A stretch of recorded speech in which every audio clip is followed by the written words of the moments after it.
آج ہم ایک ایسی قوم کی کہانی جانیں گے، قوم سمود کی۔ ایک ایسی داستان جو صرف تاریخ کی کتابوں میں نہیں بلکہ آج بھی پتھروں پر لکھی ہوئی ہے۔ ذرا تصور کیجئے، ایک ایسی تہذیب کا جو پہاڑوں کو کاٹ کر اپنے گھر بناتی تھی، عالی شان محل۔ لیکن پھر کیا ہوا؟ ایک ہی آواز اور سب کچھ ختم، پوری کی پوری تہذیب صفحہ ہستی سے مٹ گئی۔ تو آئیے اس کہانی کے پہلے باب کی طرف چلتے ہیں۔ عنوان ہے تراشے ہوئے گھر اور سخت ہو چکے دل۔ یہاں ہم دیکھیں گے کہ قوم سمود کیسے عروج پر پہنچی اور کس چیز نے انہیں غرور میں مبتلا کر دیا۔ تو سب سے پہلا سوال، یہ سمود تھے کون؟ دیکھیں، یہ قوم عاد کے بعد آئے، ایک بہت ہی طاقتور اور مالدار عرب قبیلہ، اور ان کی سب سے بڑی پہچان ان کا فن۔ وہ الحجر کے علاقے میں پہاڑوں کو تراش کر ان کے اندر اپنے گھر بناتے تھے۔ کمال کی مہارت تھی ان کی۔ تو ایک طرف تو ان کی حالت یہ تھی کہ طاقت اور دولت میں ان کا کوئی مقابلہ نہیں تھا، فن تعمیر میں تو وہ اپنے وقت کے ماسٹر تھے، لیکن ہر چمکتی چیز سونا نہیں ہوتی۔ دوسری طرف ان کے معاشرے میں بت پرستی عام ہو چکی تھی، سماجی ناانصافی تھی، غریبوں پر ظلم ہوتا تھا۔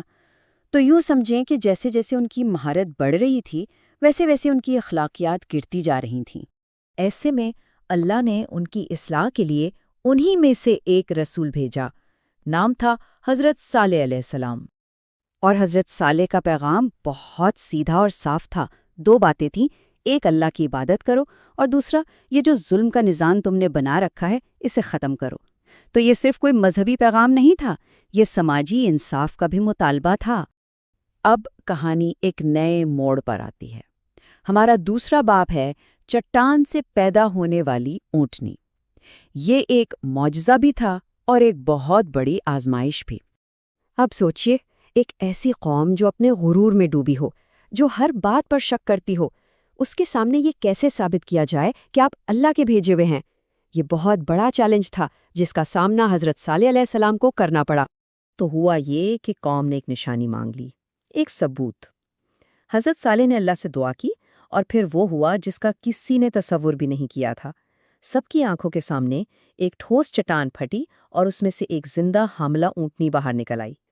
اب یہ اونٹنی معمولی نہیں تھی، یہ اللہ کی طرف سے ایک کھلی نشانی تھی اور ایک امتحان بھی۔ اس کے ساتھ کچھ اصول جڑے تھے، بڑے سادہ سے۔ پہلا، اونٹنی کو کوئی نقصان نہیں پہنچانا، اسے آزاد گھومنے پھرنے دینا ہے۔ اور دوسرا، پانی کی باری لگے گی، ایک دن پورے قبیلے کے لیے اور ایک دن صرف اس اونٹنی کے لیے۔ اور یہیں سے کہانی اپنے فیصلہ کن موڑ پر پہنچتی ہے۔ تیسرا باب، گناہ، نشانی اور الٹی گنتی۔ وہ لمحہ جب انہوں نے ایک ایسا قدم اٹھایا جہاں سے واپسی کا کوئی راستہ نہیں بچا تھا۔ حضرت صالح نے انہیں بار بار بالکل صاف لفظوں میں خبردار کیا۔ انہوں نے کہا، دیکھو، یہ اللہ کی اونٹنی ہے، تمہارے لیے ایک نشانی ہے، اسے آزاد چرنے دو، اسے کوئی تکلیف مت دینا، ورنہ یاد رکھنا تم ایک بہت دردناک عذاب کی گرفت میں آ جاؤ گے۔ لیکن انہوں نے اس کی ایک نہ سنی اور انہوں نے اونٹنی کو مار ڈالا۔ بس یہ ان کی نافرمانی کی انتہا تھی، حد پار ہو چکی تھی۔ اس کھلی بغاوت کے بعد انہیں آخری وارننگ دی گئی، ایک الٹی گنتی شروع ہو گئی۔ ان سے کہا گیا، ٹھیک ہے، اپنے گھروں میں 3 دن اور گزار لو، جو کرنا ہے کر لو۔ یہ مہلت تھی۔ تیسرا دن آخری دن تھا اور چوتھے دن عذاب کا وعدہ پورا ہونا تھا۔ اور اب ہم پہنچے ہیں آخری باب پر، تباہی کی وہ چیخ جسے کوئی روک نہ سکا، ایک پوری تہذیب کا خاتمہ۔ تو وہ سزا کیا تھی؟ ایک ہیبت ناک چیخ تھی، ایک ایسی آواز یا ایک شدید زلزلے کا جھٹکا جس نے ان کی پوری تہذیب کی بنیادیں ہلا دیں۔ وہ لوگ جنہوں نے انکار کیا تھا، وہ اپنے ہی بنائے ہوئے، اپنے ہی تراشے ہوئے گھروں کے اندر مردہ پائے گئے۔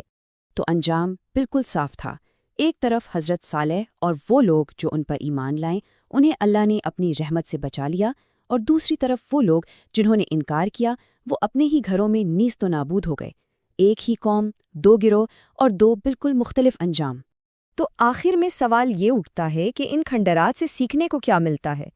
کئی اہم سبق ہیں۔ پہلا، تکبر اور ایسی طاقت جس پر کوئی روک ٹوک نہ ہو، اس کا انجام کیا ہوتا ہے۔ دوسرا، جب اللہ کی طرف سے ہدایت آتی ہے اور اسے ٹھکرا دیا جائے تو نتیجہ کیا نکلتا ہے؟